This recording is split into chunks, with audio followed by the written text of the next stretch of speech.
Stephen with Bellwether. Today we're going to talk about what are the costs of siding installation failure. Because sometimes you get brand new siding that's installed improperly, or you have older siding that is installed improperly, and it actually introduces problems into your exterior cladding system. First and foremost, probably the thing that people encounter the most is water infiltration, water intrusion.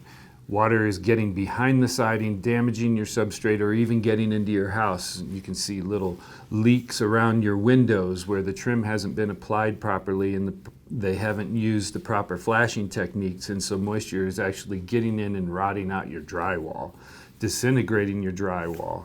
You'll have moist, spongy spots next to your windows.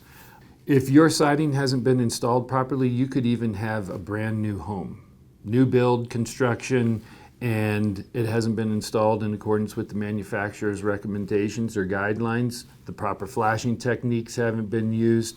And if there is a problem with your house, you get a moisture problem, there's been a leak, you see some of the product might be failing or falling off the wall, the first thing that's going to happen is you might file a warranty claim or go back to your builder or ask the manufacturer to send their rep. If it's not installed properly, they will say your warranty is void due to installation. So it's really important to have a high quality remodel grade installation of whatever siding product that you're using on your home. There are costs associated with products that fail. And usually those costs are really big. A great example would be there was a huge class action law settlement for CertainTeed siding, which actually is a fiber cementitious product and sort of gave some of the good fiber cement products a bad name. But that was used with fly ash as part of the matrix and designed for the substrate, and it was breaking down within months, if not days, after the product was installed. And there were cracked boards, they were falling off the wall, there'd be little fissures in the board, and you could just see it had like little lines in it. And what happens is in those situations, Masonite, which was actually a hardboard siding or a fiber wood composite, had a similar problem. What happens is sometimes homeowners are notified and they get a payout as part of that settlement, but it doesn't even come close to covering the cost of reinstalling brand new product on the house. And in the beginning, the problems seem kind of small. Sometimes they don't even address those issues. Now, you have purchased one of these homes.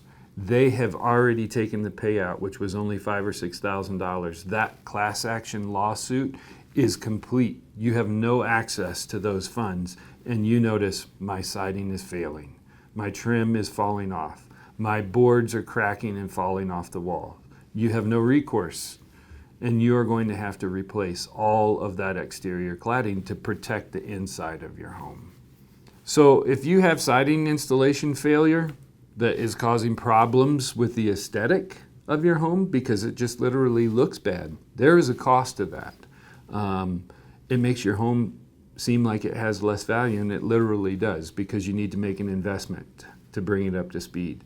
And that sometimes comes in the form of having siding that's failed, not just where things are falling off the wall, but some of your hardboard siding is beginning to disintegrate, edge check, fail. They try to paint it. Sometimes people buy brand new homes, or they bought brand new to them, and the first thing that happens is the previous owner will paint their siding. Well, that's just lipstick on the pig. It's a cosmetic solution to a problem that is way more invasive. And you will find out, oh wow, I've got to make a considerable investment here. On the verge of a real estate transaction, frequently what we'll find is that the seller of the home will make the most minimal of repairs, usually something related to paint or a couple of board repairs. And now the buyer has come in and they're looking for concessions because they know, oh, something's not right here. We'll get a call at Bellwether and we'll come out and we'll do a home evaluation and inspection for you. And we'll find out exactly what's going on. We'll diagnose the problem. We'll be able to look past the paint and the minor cosmetic fixes to see, what's this really going to cost? What's this going to do to the value of the home?